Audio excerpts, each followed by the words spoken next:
And we have some breaking news. Qantas has just announced it will cancel all international flights from the end of March. Its domestic routes will now be cut by 60%.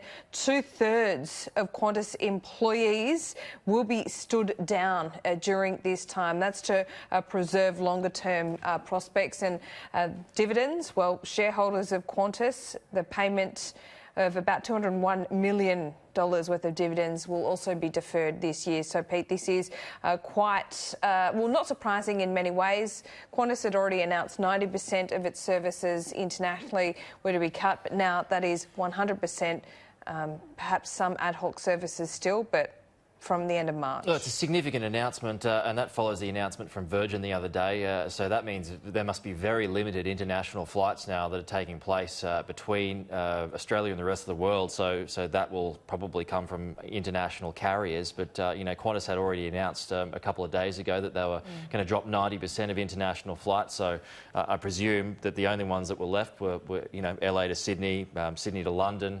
Yep. But more significantly and probably most worrying is that number of employees that have been temporarily stood down. Qantas has a massive workforce, and they say that this is to preserve them in the long run. So that is an indication of the troubles that will be felt in the immediate short term when it comes to jobs and the economy. Absolutely. And this happens from the end of March. So in just a week's time, these services will be suspended.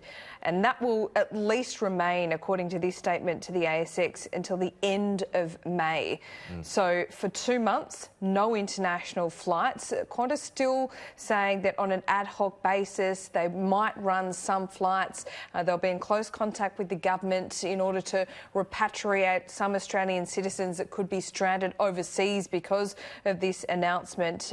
But that is certainly a big development here this morning. It follows those comments that Scott Morrison said yesterday. Don't travel overseas, get home. If you're overseas now, get home. So there must have been a suspicion, I guess, that this was coming. Exactly. Well, it's hard to, when the Prime Minister is saying don't come home immediately, do it now, and do not travel. Essentially, it's hard for an airline such as Qantas to remain viable during that time.